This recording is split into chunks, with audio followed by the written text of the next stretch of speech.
Bradesco. Entre nós, você vem primeiro. Boa noite. Boa noite. A capital paulista registrou 2 mortes em acidentes graves em menos de 24 horas. Em todo o estado, mais de 6.000 pessoas perderam a vida no trânsito durante o ano passado. Início da madrugada. Um grupo de pessoas está em frente a um bar na Zona Leste. De repente, um carro desgovernado, em alta velocidade, atropela 3 pessoas e bate em 2 veículos estacionados. Um homem morreu. Cosme Borges, de 42 anos, foi enterrado hoje. Outras 2 pessoas ficaram feridas. Uma delas teve uma das pernas amputadas. O motorista Jean Henrique Alves, de 24 anos, foi preso em flagrante, mas foi solto esta tarde em audiência de custódia e vai responder em liberdade. Ele perdeu o direito de dirigir e pagou fiança de R$8.000. O teste do bafômetro teve resultado positivo para a bebida alcoólica. Na manhã de domingo, outro grave acidente. Imagens mostram quando um motociclista é atingido por um carro que vinha na contramão. Edivaldo Barbosa de Oliveira, de 52 anos, morreu no local. O caso aconteceu neste ponto da Zona Sul de São Paulo. O motorista teria tentado realizar uma ultrapassagem e invadiu a contramão. O passageiro do veículo prestou depoimento e relatou que o condutor estava em alta velocidade e fugiu depois da batida. Falou também que havia conhecido o motorista momentos antes, em uma adega onde estavam bebendo, e que aceitou uma carona para ir embora. Segundo a polícia, o causador do acidente é um homem de 38 anos, que ainda está desaparecido. O carro pertence a uma locadora e estava na oficina em que ele trabalha como ajudante. Em 2025, o estado de São Paulo registrou 6.109 mortes no trânsito. Apenas em dezembro foram 588. 255 eram motociclistas. O mês teve alta de mais de 14% em relação a dezembro do ano anterior. O filho de Edivaldo não se conforma com a imprudência que tirou a vida do pai. Meu pai estava correto, estava voltando do serviço. Então fica aí a minha revolta, fica a raiva. Se na lei dos homens não for solucionado, na lei divina não passa não. 3 em cada 10 cursos de medicina no Brasil tiveram um desempenho considerado insatisfatório. Técnicos de enfermagem são presos, suspeitos de matar pacientes em UTI no Distrito Federal. Bombeiros localizam corpo de mulher que teve o carro arrastado durante enchente em São Paulo. Donald Trump critica Prêmio Nobel e diz que não se sente mais obrigado a pensar na paz. Problema nos trilhos pode ter causado o acidente com trens que deixou dezenas de mortos na Espanha. Morre aos 93 anos o estilista Valentino Garavani, um dos maiores nomes da moda mundial. E as emoções na rodada do Paulistão. Red Bull, Bragantino e Palmeiras disputam a ponta da tabela.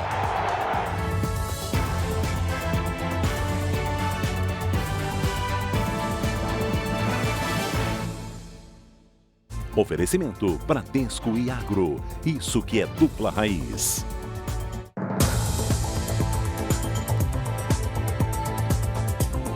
Estamos juntos com um alerta para você. Depois do golpe do falso advogado, agora os criminosos mudaram de estratégia. Vão logo se passando por funcionários da justiça para marcar falsas audiências online. É preciso ficar atento porque tudo não passa, é claro, de uma armadilha para enganar as vítimas e até zerar as contas bancárias. Lilian esperava desde agosto do ano passado uma decisão da Justiça sobre a pensão por morte do marido. Até que recebeu uma mensagem no celular informando que a causa estava ganha. O contato trazia dados do processo e parecia oficial. Mandou até um documento em PDF do STJ dizendo que eu iria receber aquele montante e que eles precisavam fazer uma audiência online comigo. Minutos depois, a vítima recebeu um convite para uma suposta audiência virtual. Ao acessar o link, criminosos se passaram por representantes do Tribunal de Justiça e criaram um ambiente falso, com aparência oficial, para dar credibilidade ao golpe. Lilian foi orientada a espelhar a tela do celular. Foi assim que os golpistas tiveram acesso às contas bancárias, um prejuízo de quase R$1.000. Esse tipo de abordagem tem um alvo definido, quem aguarda uma decisão da Justiça. Especialistas alertam que audiências não são marcadas por aplicativos de mensagem e que nenhum órgão do Judiciário pede acesso ao celular. Isso é golpe. O Poder Judiciário orienta que, ao receber esse tipo de contato, a pessoa procure o fórum ou o advogado responsável. Em caso de fraude, a recomendação é registrar boletim de ocorrência imediatamente. Qualquer contato que seja feito solicitando a transferência de valores, o pagamento de guias, deve ser confirmado com o próprio advogado daquela pessoa. O jeito que eles fazem é de muita maldade, porque a pessoa está ali naquele intuito de receber aquela notícia, fica nessa esperança. O Centro de Investigação e Prevenção de Acidentes Aeronáuticos, o CENIPA, apura as causas da queda de um helicóptero no último sábado no Rio de Janeiro. Hoje foram velados os corpos de 2 dos 3 ocupantes que morreram. Helicópteros sobrevoaram o céu do Rio para as últimas homenagens. Em terra, parentes e amigos também se despediram de 2 das 3 vítimas do acidente. No fim de semana, a aeronave caiu durante um voo de instrução pouco depois da decolagem, em uma área de mata fechada em Guaratiba, na zona oeste da cidade. Os socorristas levaram quase 6 horas para resgatar os corpos. Lucas Silva Souza, de 36 anos, capitão do Corpo de Bombeiros, pilotava o helicóptero. O instrutor de voo, Diego Dantas, estava ao lado dele. E o major Sérgio Nunes Miranda, da Força Aérea Brasileira, era o 3º ocupante. Eu definiria o Sérgio como algo que ele tinha um coração enorme, generoso, leal, amigo, companheiro e sempre feliz. Desde o início do ano, o Brasil investiga pelo menos 11 acidentes aéreos. As informações disponibilizadas pela aeronáutica apontam que a maior parte das ocorrências foi por falha ou mau funcionamento do motor. A polícia já sabe que a documentação e a manutenção do helicóptero estavam em dia e que os 3 ocupantes eram aptos a pilotar. As possíveis causas do acidente estão sendo investigadas pelo CENIPA, o Centro de Investigação e Prevenção de Acidentes Aeronáuticos. Normalmente não é estabelecido um prazo, justamente para não impedir que sejam feitos todos os esforços até alcançar a resposta que precisa ser dada, que é a causa do acidente e o que fazer para que ele não se repita. 5.000 números de telefone, em média, são registrados por dia na plataforma Não Me Perturbe, da Agência Nacional de Telecomunicações, a Anatel. Eu estou precisando cadastrar mais alguns, viu? Porque esse é um serviço que existe desde 2019 contra aquelas ligações que ninguém quer receber e já são 14 milhões de números cadastrados. Ligações persistentes, mensagens repetidas e ofertas que não param de chegar. Muito. Insuportavelmente. Toda hora, todo instante. Não consigo silenciar, mas eu vou bloqueando um. Infelizmente, é o que eu consigo fazer. A Ellen recebe entre 20 e 30 ligações por dia. As chamadas começam cedo, se repetem ao longo do dia e atrapalham o trabalho. Já cheguei a bloquear 35 números, assim, do nada. Para, assim, 10 minutos. Daqui a pouco começa tudo de novo. E você está ali trabalhando, focada no trabalho, e essas ligações acabam te desconcentrando. Então, atrapalha bastante. A tentativa de barrar ligações indesejadas continua crescendo no país. Só no ano passado, a plataforma Não Me Perturbe recebeu 1.700.000 novos cadastros, uma média de quase 5.000 pedidos por dia. O cadastro na plataforma é gratuito. Pode ser feito de forma presencial nos PROCONs ou pela internet, pelo site nãomeperturbe.com.br. O bloqueio vale apenas para ligações de empresas de telecomunicações e de oferta de crédito consignado. Cobrança não é bloqueada, então se você eventualmente tem uma dívida, né? Se você tem alguma questão em aberto com alguma empresa, você continua recebendo esse tipo de chamada, por exemplo. Além do incômodo, especialistas alertam que o excesso de ligações facilita a ação de criminosos, que se aproveitam da confusão para enganar as vítimas. Os golpistas usam essa sombra do telemarketing, a sombra dessas chamadas abusivas para cometer crimes, para cometer golpes. É extremamente importante que o consumidor não passe absolutamente nenhuma informação de token, de senhas, informações pessoais, né? Principalmente nas chamadas recebidas.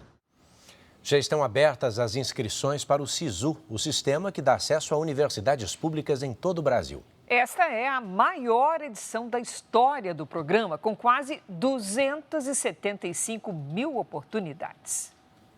Esta edição do SISU terá apenas uma etapa de inscrição, valendo para vagas do primeiro e do segundo semestre nas universidades públicas. O cadastro deve ser feito exclusivamente pelo site sisualuno.mec.gov.br. A novidade este ano é que, ao se inscrever no SISU, o sistema passa a considerar automaticamente a melhor nota do Enem dos últimos 3 anos.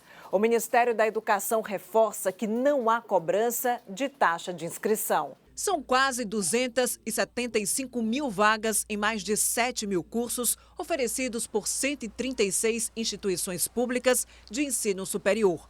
O candidato pode escolher até 2 opções de curso. O maior número de instituições ofertando cursos importantes em todas as áreas, inclusive com cursos novos na área de inteligência artificial, na área de STEAM, na área de engenharia, de tecnologia. São novos cursos adaptados ao novo mundo do trabalho atualmente. A Ana teve um bom desempenho no Enem, com destaque na redação. Ela já fez a inscrição no SISU e aguarda ansiosa pela aprovação em medicina ou direito. Que a gente consegue concorrer a uma universidade federal, realizar nossos sonhos através do Enem. Uma das notícias mais chocantes das últimas horas, né, é de que um técnico de enfermagem foi preso, suspeito de matar 3 pacientes num hospital do Distrito Federal. Segundo a polícia, ele chegou a aplicar uma solução com desinfetante na veia de uma das vítimas. De acordo com a polícia, Marcos Vinícius de Araújo, técnico de enfermagem de 24 anos, confessou os crimes. Outras 2 profissionais, Marcela da Silva, de 22 anos, e Amanda Rodrigues, de 28 anos, são suspeitas de encobrir as ações. As mortes ocorreram em novembro e dezembro do ano passado, na UTI deste hospital particular de Taguatinga, no Distrito Federal. O inquérito está sob sigilo, mas, segundo os investigadores, Marcos teria se aproveitado do momento em que um médico deixou o sistema aberto para prescrever um medicamento que provoca parada cardíaca. Ele mesmo teria feito as aplicações. Por mais de uma vez, os médicos conseguiram reanimar os pacientes, mas Marcos Vinícius teria voltado a aplicar o medicamento. No caso de Miranilde Pereira, professora aposentada de 75 anos, o suspeito também teria aplicado 10 injeções de desinfetante.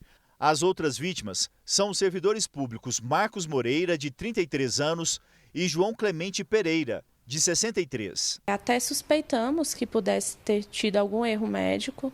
Foi um dos motivos que eu solicitei o prontuário para o hospital. Mas agora, sabendo disso tudo, a gente está revivendo o luto tudo de novo e de uma forma muito pior.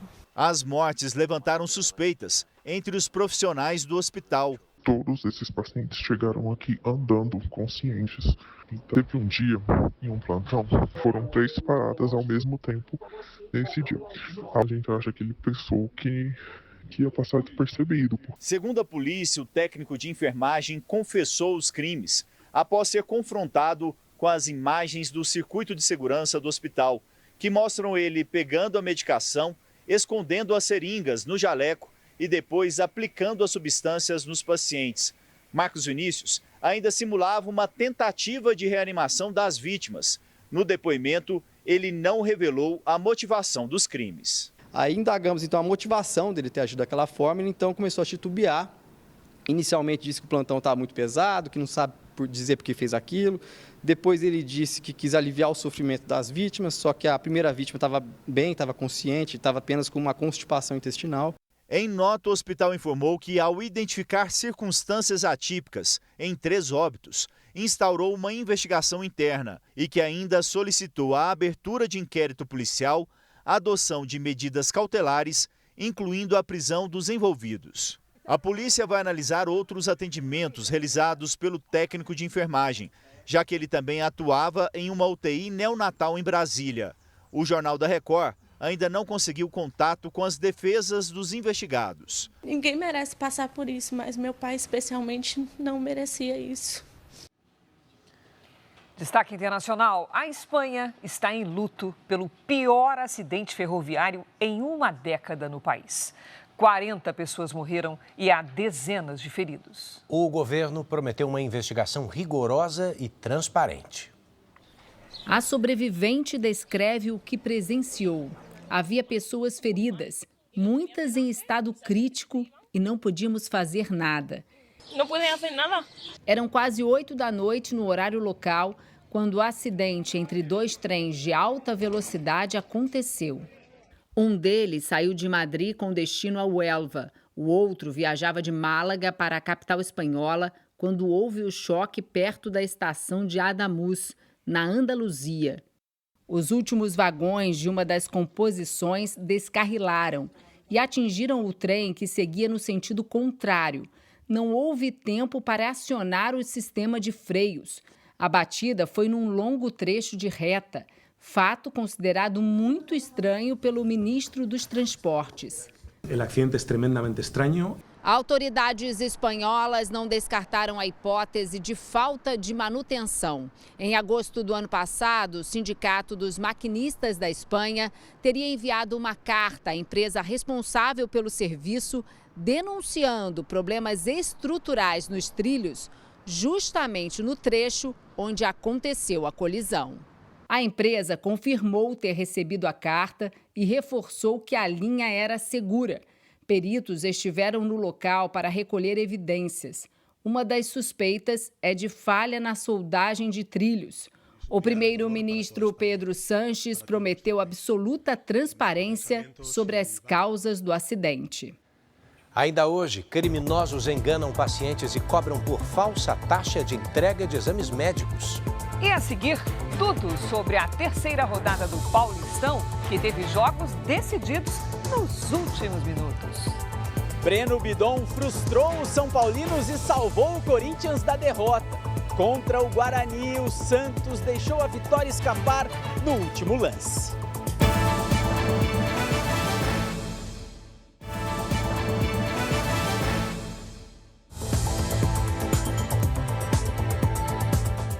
Sobrou emoção na terceira rodada do Paulistão 2026? É isso. Nesse domingo teve goleada do líder e partidas decididas ali, ó, no finalzinho. Kleber Machado com a gente. Kleber, rodada de certo equilíbrio, bastante equilíbrio entre os chamados times grandes do estado. Boa noite. Oi, Edu, Cris, boa noite para todo mundo. O campeonato chega agora nesse meio de semana já à metade da primeira fase. E nessa rodada de final de semana, tirando o Bragantino, ninguém teve moleza não. O Palmeiras ganhou apertado, o Guarani empatou com o Santos no final e o Clássico também terminou. É assim, campeonato estadual, começo de temporada, o que confere um certo charme à competição. Veja a reportagem. Corinthians e São Paulo, Guarani e Santos. Em comum, emoção até o último minuto. No clássico majestoso, o tricolor paulista abriu o placar com o chileno Tapia. Mas em casa, o Corinthians nunca desiste. E mais uma vez o enredo se repetiu. O São Paulo não conseguiu segurar a vantagem jogando em Itaquera. O Timão pressionou até Breno Bidon empatar aos 45 minutos do segundo tempo.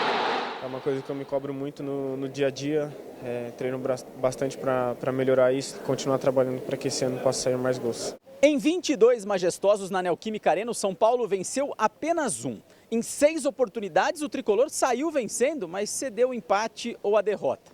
Para piorar, esse resultado deixa o São Paulo no 10º lugar, fora da zona de classificação. A gente controlou boa parte do jogo, né, neutralizando os ataques deles, né, e tomar um gol no final ali é um gosto amargo. A gente deixa escapar 2 pontos, mas isso é o futebol.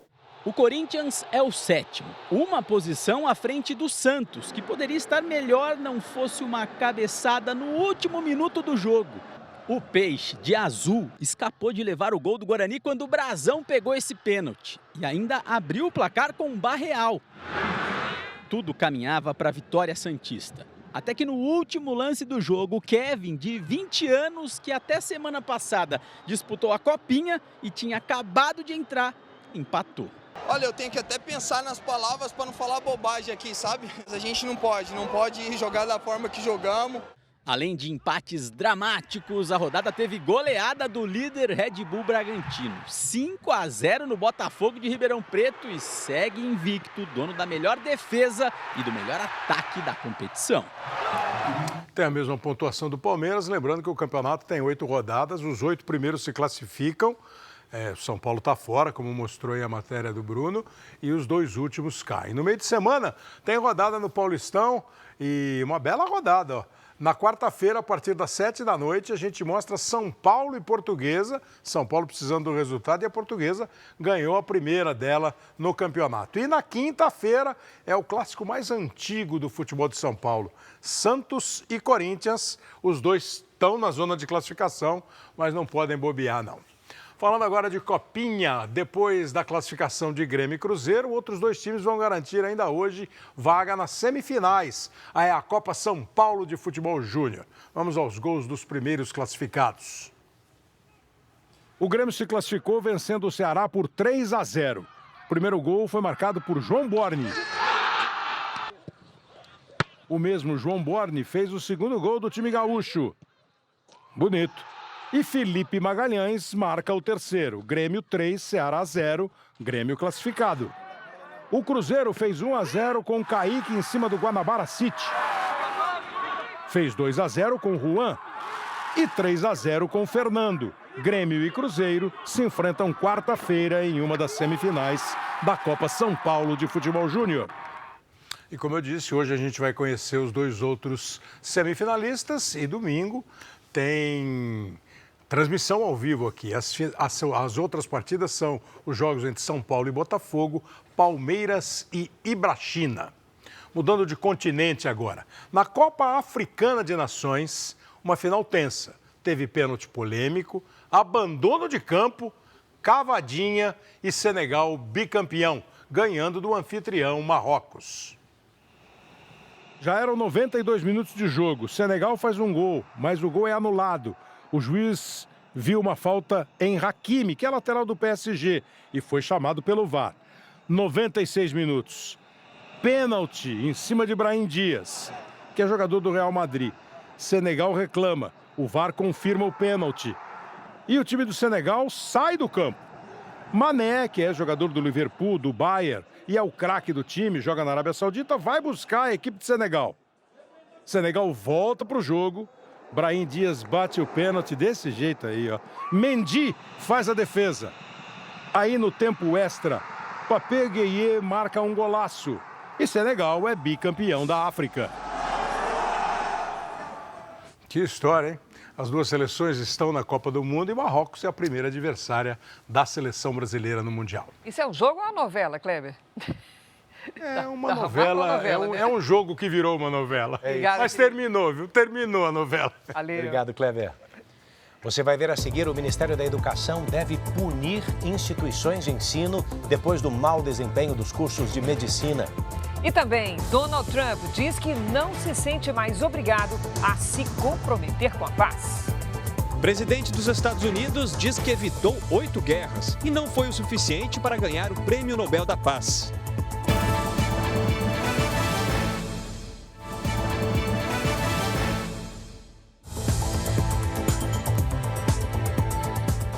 Criminosos têm enganado pacientes e seus parentes com a cobrança de falsas taxas para entregar exames médicos em casa. Eles quase sempre usam uma maquininha defeituosa para passar valores elevados no cartão da vítima.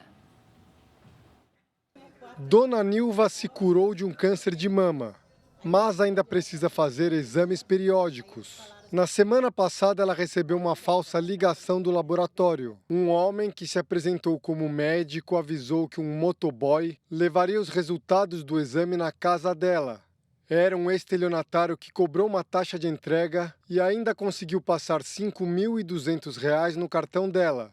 A maquininha dele aparecia girando, falando que estava sem sinal. sem sinal. Aí ele pediu para mim pegar outros cartões. No final ele falou assim, olha, não tem como eu te entregar o exame, porque não deu certo aqui de fazer o recebimento e o laboratório não aceita a gente entregar sem receber. Para conseguir aplicar o golpe, os criminosos usaram uma estratégia cruel.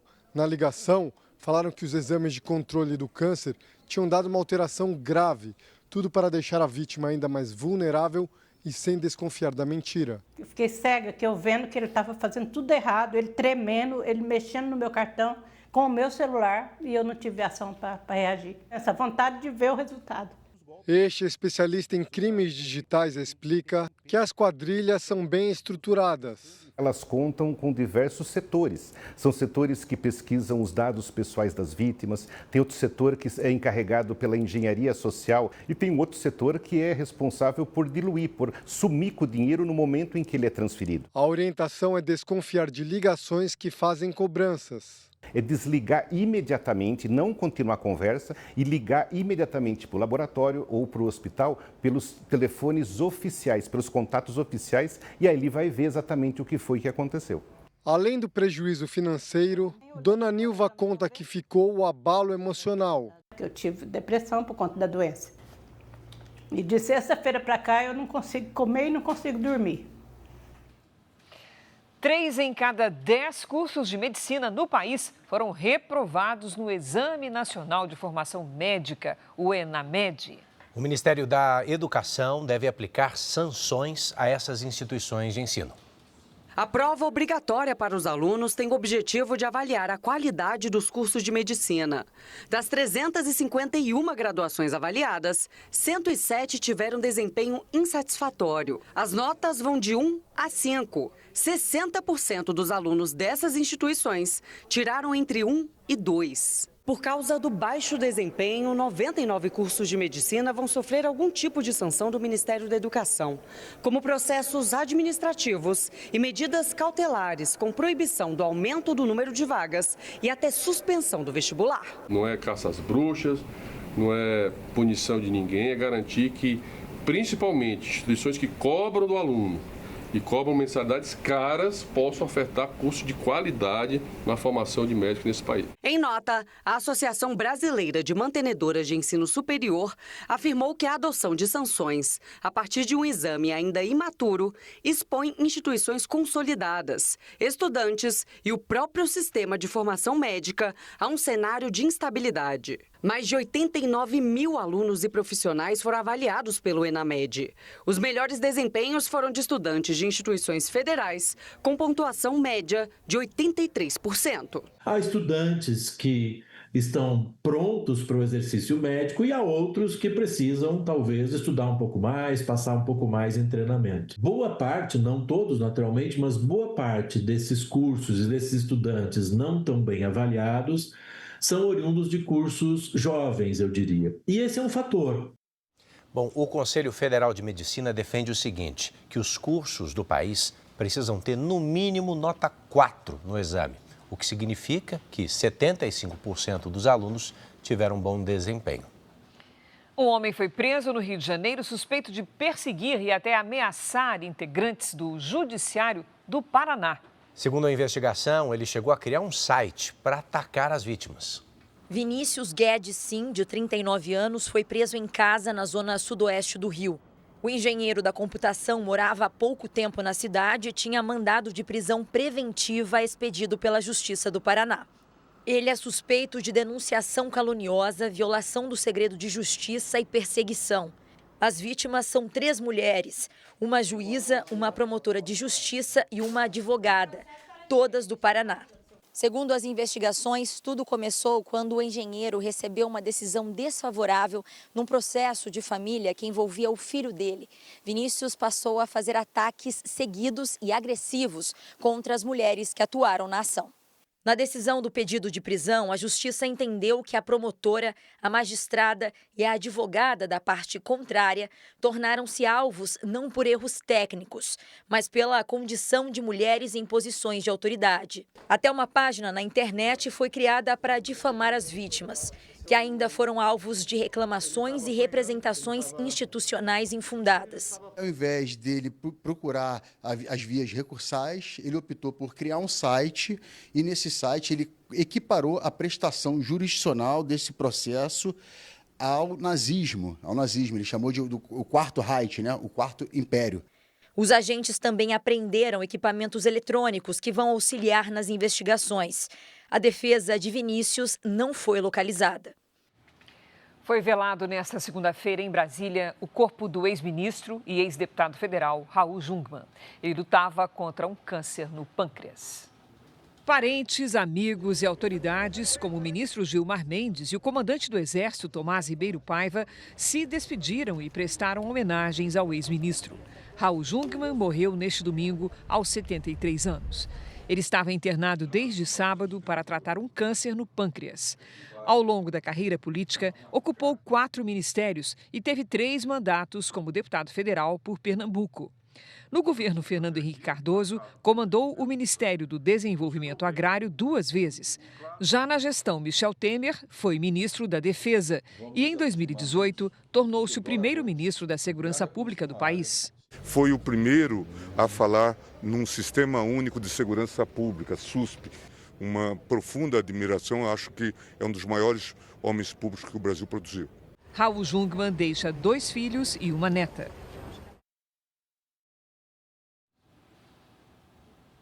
Começaram hoje as ações que marcam os 7 anos do rompimento da barragem da mina Córrego do Feijão, em Brumadinho.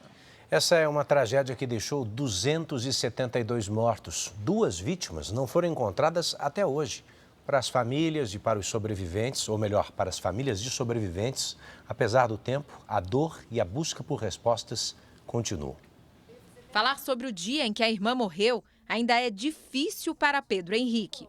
O ajudante de produção estava na mina e escapou por pouco do rompimento da barragem. Hoje, a gente não ter ela aqui dói demais. Priscila Ellen da Silva, de 29 anos, trabalhava há 10 anos como técnica em planejamento na mineradora e foi atingida pela lama no dia 25 de janeiro de 2019. A mãe dela se lembra bem do momento em que soube da tragédia. Eu comecei a ligar, eles não me atendiam mais, Priscila não me atendeu mais. Chamava. 2 vítimas seguem desaparecidas. Os 11 milhões de metros cúbicos de rejeitos que desceram da barragem contaminaram centenas de propriedades e poluíram vários cursos d'água, incluindo o rio Paraopeba. A menos de uma semana da data que marca os 7 anos do rompimento da barragem, familiares e atingidos fizeram um ato simbólico em Córrego do Feijão, local da tragédia. Rosas em homenagem às vítimas foram plantadas. Apesar do acordo firmado em 2021, a catástrofe que atingiu Brumadinho deixou um rastro de insegurança em todo o país. Uma pesquisa encomendada pela Associação das Vítimas do Rompimento mostra que, após a tragédia, apenas 8% dos brasileiros se sentem seguros em locais próximos a barragens. E boa parte da população acredita que um novo rompimento ainda pode acontecer. O acordo de reparação destinou 37 bilhões de reais para compensação e restauração dos danos provocados pelo rompimento. Além da recuperação da área atingida, serão atendidos 25 municípios da Bacia do Paraopeba que sofreram impactos do mar de lama. Mas quem vive na região afetada diz que as ações ainda são insuficientes para corrigir os estragos feitos pelos rejeitos de minério. É muito importante que a gente não deixe que esse crime seja esquecido, porque reparação para quem morreu não existe. Em nota, a Vale informou que até dezembro do ano passado, 81% das obrigações do acordo judicial foram cumpridas. A empresa destacou ainda que não tem nenhuma barragem em nível máximo de emergência e que já indenizou mais de 17 mil pessoas. Para quem escapou com vida, resta recomeçar. Uma tarefa difícil que Pedro Henrique tenta cumprir há quase 7 anos. Nada voltou ao normal, né? Todo dia a gente vive um pouco aquele pesadelo. Essa semana começou com vários alertas de tempo severo pelo Brasil. Lidiane Sayuri já está por aqui. Oi, Lid, boa noite. O que deve provocar tanta chuva, hein? Oi, Edu. Temos uma frente fria e um cinturão de nuvens envolvendo o país chamado de Zacas. Boa noite a você. Cris, boa noite. E uma boa noite para você que está com a gente. No Sudeste, dia encoberto e chuvoso, com risco de alagamentos e deslizamentos, especialmente em áreas urbanas e de encosta. Em Cuiabá, as pancadas de chuva começam cedo e à noite viram temporal, máxima de 31 graus. Em São Paulo, muita nebulosidade. Terça com garoa durante o dia, faz 22 graus. Atenção, Rio de Janeiro, tem alerta de perigo para chuva nesta madrugada. O dia segue chuvoso e com queda de temperatura, máxima de 27. Entre Laguna, em Santa Catarina, e o litoral de São Paulo, tem aviso de ressaca. As ondas podem ultrapassar os 4 metros de altura. As imagens de satélite mostram a formação da zona de convergência do Atlântico Sul, as ACAS. No Sudeste, as instabilidades atingem Minas Gerais, Rio de Janeiro e Espírito Santo. No Centro-Oeste, os locais com maior risco estão entre Goiás, Mato Grosso e Distrito Federal. No Norte, alerta para temporais no Amazonas, Rondônia e Sul do Pará. No Nordeste, chuva moderada e ventania no litoral. No Sul, tempo mais estável, com chance de geada no Rio Grande do Sul e Santa Catarina. Em Curitiba, faz 21 graus à tarde. Em Vitória, 29. Em Aracaju e em Belém, 30. E até 24 em Brasília. Tempo delivery. A Doraci é de São Bento do Sul, Santa Catarina. Boa noite, Doraci. Você vai ter uma semana bem mais fresca. Terça, sem chuva. Os termômetros não passam dos 22 graus. Na quarta e na quinta, sol entre nuvens, com chuva passageira à tarde. Máximas de 22 e de 24.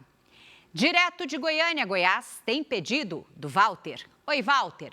Vem bastante chuva por aí. Até quinta, se prepare para manhãs nubladas e chuvosas. À tarde, tempestades com raios. Os termômetros ficam entre os 23 e os 24 graus. Participe com a hashtag você no JR nas redes sociais. Edu, Cris. Obrigado. Mais de 5 mil produtos brasileiros vão ter o imposto zerado assim que entrar em vigor o acordo entre Mercosul e União Europeia. Em um prazo de até 15 anos, quase 9 mil produtos brasileiros terão imposto zerado. Mas logo que o acordo começar a valer, mais da metade desses produtos estará isenta. Segundo o levantamento da Confederação Nacional da Indústria, CNI, os setores mais beneficiados são os de alimentos, máquinas e equipamentos, metalurgia, informática e produtos químicos. Com o acordo, mais de 4 mil produtos europeus taxados ao entrar no Brasil também ficarão isentos. A formalização do acordo é uma virada estratégica para a indústria brasileira e deve melhorar a integração internacional do país ao comércio global. Hoje, o Brasil participa de cerca de 8% das importações mundiais de bens, segundo a CNI. Com a entrada em vigor do acordo com a União Europeia, a participação deve subir para 36%. A indústria sustenta a maior parte do comércio bilateral entre Brasil e União Europeia. 46,3% das exportações brasileiras ao bloco europeu são de bens industriais. Em 2024, a União Europeia foi destino de quase 50 bilhões de dólares em exportações brasileiras, o equivalente a 14,3% do total exportado pelo país. O acordo não se limita só a questões de bens e tarifas. Ele vai além, trazendo dispositivos que garantem com que a União Europeia e Mercosul tenham a possibilidade de estabelecer uma parceria de longo prazo. Dispositivos, por exemplo, ligados a investimentos, fomento do investimento e a facilitação do investimento. O acordo entre o Mercosul e a União Europeia foi assinado sábado, durante cerimônia em Assunção, no Paraguai. Para entrar em vigor, depende agora da ratificação do Parlamento Europeu e dos congressos nacionais de cada país membro do Mercosul. Em uma mensagem enviada a líderes europeus, o presidente americano Donald Trump afirmou que não se sente mais obrigado a se comprometer com a paz. No texto enviado ao primeiro-ministro da Noruega, Jonas Gahr Store, Trump afirmou que evitou mais de 8 guerras, o que, segundo ele, não foi suficiente para receber o Prêmio Nobel da Paz. Agora, o presidente americano diz que não se sente mais obrigado a pensar na paz. Em resposta, o premier norueguês explicou que o Comitê do Nobel, responsável pela premiação, é independente. Na mesma mensagem, Trump ainda voltou a defender que os Estados Unidos passem a controlar a Groenlândia. O conteúdo da troca de mensagens foi divulgado por agências internacionais e confirmado por autoridades da Noruega. O bloco europeu entrou em contato com Trump para questionar a tarifa comercial de 10% imposta pelos Estados Unidos a países que enviaram ajuda militar à Groenlândia. Hoje, o primeiro-ministro do Reino Unido, Keir Starmer, disse que considera completamente errada a decisão de Trump de impor tarifas contra aliados e revelou que não acredita que o presidente americano esteja realmente considerando uma ação militar na ilha. Pelas redes sociais, Trump escreveu que há 2 décadas a Aliança Militar do Ocidente alerta a Dinamarca sobre a necessidade de afastar a Groenlândia do que chamou de ameaça russa e que nada foi feito. E o presidente reforçou: agora é a hora, e isso será feito. A Rússia não comentou a acusação. Já a China, país que Trump também classifica como um risco à Groenlândia, pediu aos Estados Unidos que parem de usar a ameaça chinesa como pretexto para obter ganhos egoístas. E a Rússia confirmou que o presidente Putin recebeu um convite do governo americano para integrar o Conselho de Paz em Gaza. O Kremlin analisa a proposta. 60 nações receberam o convite para integrar o Conselho de Paz, presidido por Donald Trump, e que será responsável pela segurança e reconstrução da faixa de Gaza. O Conselho também deve administrar o território até a formação de um novo governo local. A Rússia afirmou hoje que o presidente Vladimir Putin avalia a participação, assim como o presidente Lula, que também foi convidado. O presidente argentino, Javier Milei, confirmou que deve integrar o grupo, assim como o presidente de Belarus, Alexander Lukashenko. O porta-voz do Ministério das Relações Exteriores da França disse que o presidente Emmanuel Macron vai recusar o convite. O primeiro-ministro de Israel, Benjamin Netanyahu, afirmou que há uma divergência com o governo americano em relação à composição do Conselho. O premier citou o Catar e a Turquia, que foram convidados por Trump, e reforçou que esses países não enviarão militares para Gaza nem terão qualquer influência sobre o território. O acordo de paz entre Israel e o grupo terrorista Hamas está na segunda fase, que prevê o desarmamento do Hamas e a reconstrução de Gaza. Depois de 11 dias de isolamento, o governo do Irã deu os primeiros sinais de que pode liberar o acesso à internet. A medida é discutida no parlamento depois que a TV estatal foi alvo de um ataque hacker. Um ataque digital interrompeu a programação da TV estatal do Irã ontem à noite. Na tela, mensagens diziam que os Estados Unidos e a Europa estão ao lado dos manifestantes que protestam contra o regime. Há 11 dias, o regime iraniano deixou o país de mais de 90 milhões de habitantes praticamente incomunicável. Telefone e sinal da internet foram cortados. Grupos de monitoramento digital afirmam que a conexão no país atingiu níveis mínimos nesta segunda-feira. Ainda disseram que há indícios de que o governo testa uma nova rede com filtros e controle de conteúdo. Em meio à repressão, os protestos perderam força nos últimos dias. Uma autoridade iraniana admitiu a agências de notícias que o número de mortos na repressão aos protestos já passa de 5 mil.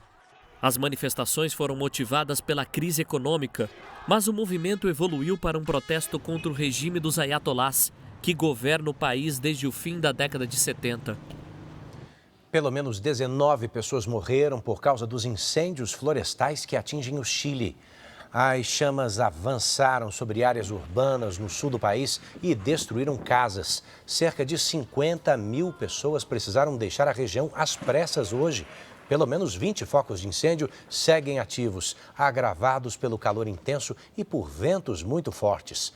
As temperaturas na região passam dos 30 graus. Para facilitar a coordenação do combate ao fogo, o governo declarou estado de catástrofe. Em Portugal, pela primeira vez em décadas, a eleição presidencial vai ser decidida no segundo turno. O candidato do Partido Socialista, António José Seguro, foi o mais votado, com 31,1% dos votos. Em segundo lugar, ficou André Ventura, do Chega, partido de direita, com 23,5%. O segundo turno está marcado para o dia 8 de fevereiro. O vencedor vai substituir o conservador Marcelo Rebelo de Sousa, que encerra o segundo mandato. Em Portugal, o presidente atua como chefe de Estado e pode aprovar ou vetar leis e até dissolver o parlamento se houver um impasse político. A chefia do governo fica a cargo do primeiro-ministro. Morreu aos 93 anos o estilista italiano Valentino Garavani, um dos grandes ícones da alta costura mundial. Conhecido por vestir as mulheres mais famosas do mundo, ele imortalizou uma cor que leva o seu próprio nome. Considerado um dos maiores nomes da moda mundial, Valentino dedicou a vida à alta costura e vestiu gerações de mulheres do cinema internacional. No tapete vermelho do Oscar, as criações dele eram sinônimo de vitória, usadas por nomes como Julia Roberts, Cate Blanchett e Gwyneth Paltrow. Entre as estrelas que usaram as suas criações está a brasileira Gisele Bündchen, que imortalizou modelos de Valentino em desfiles históricos.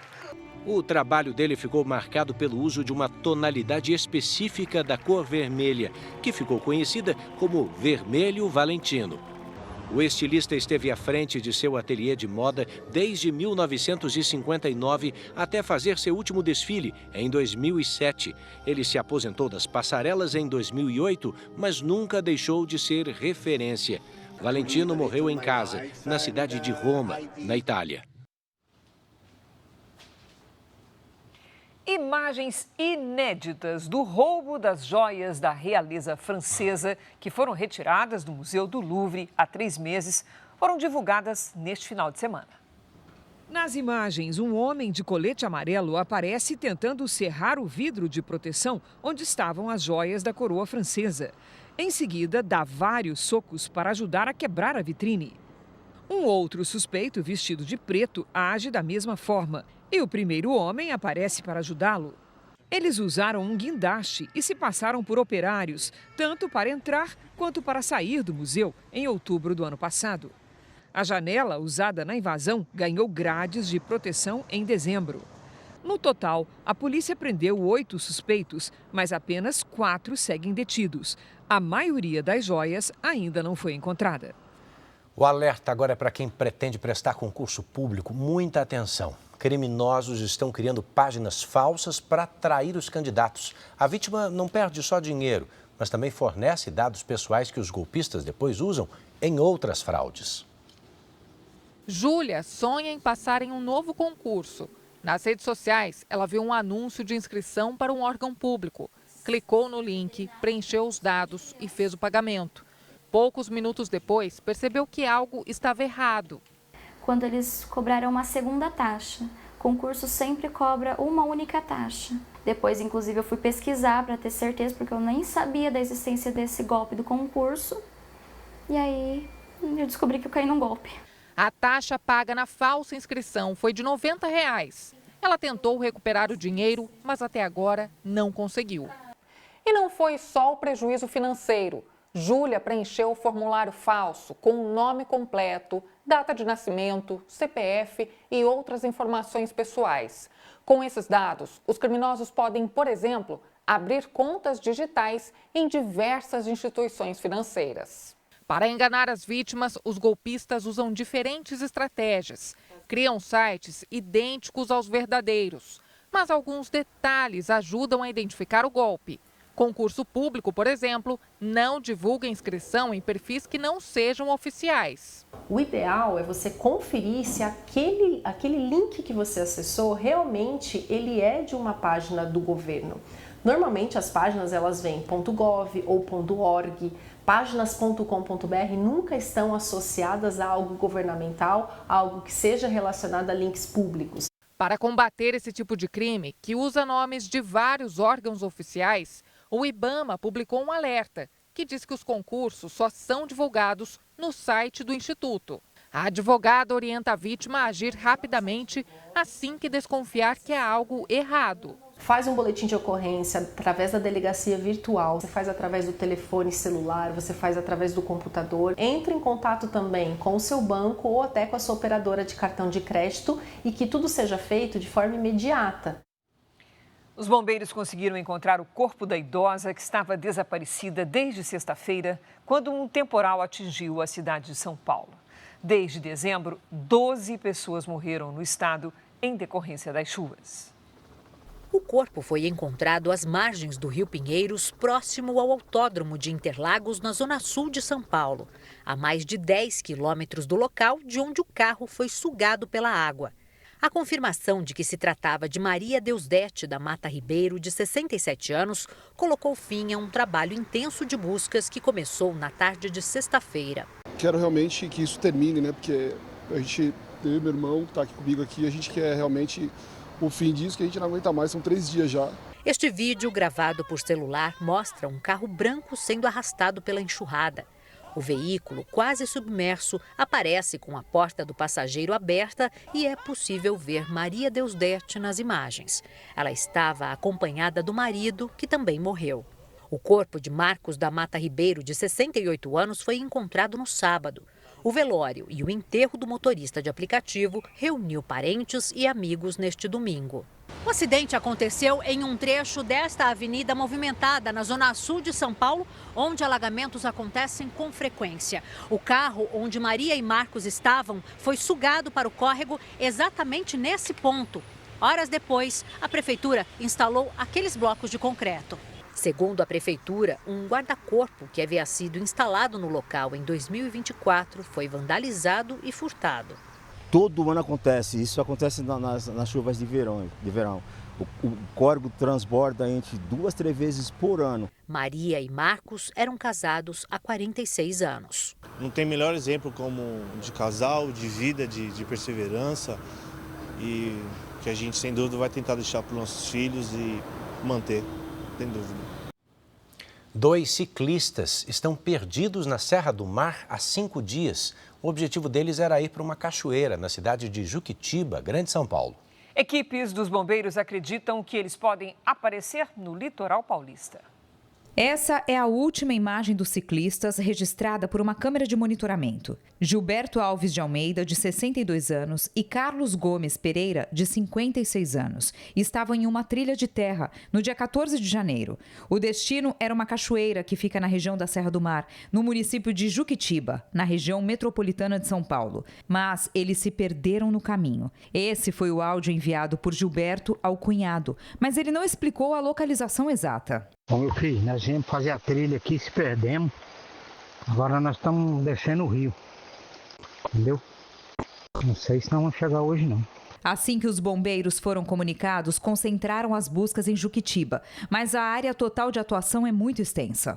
E nós não sabemos, nós não conseguimos precisar de onde eles saíram e qual era o destino final deles. Então, a incerteza, como há diversos leitos, diversos córregos, diversos cursos de rio, a gente tem que procurar um por um até encontrar qualquer vestígio dessas 2 vítimas. Como o final de muitas trilhas da Serra do Mar é no litoral paulista, equipes dos bombeiros aqui da região ajudam na localização dos ciclistas.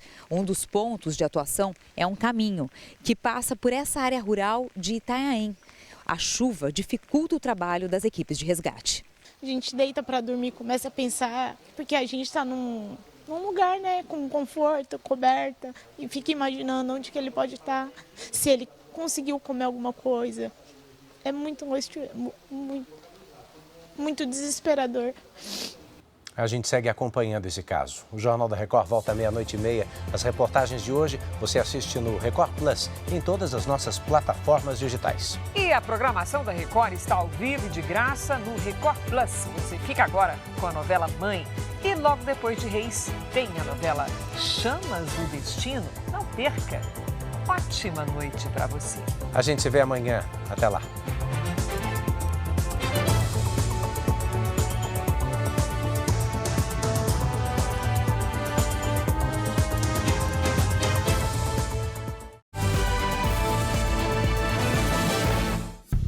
Bradesco. Entre nós, você vem primeiro.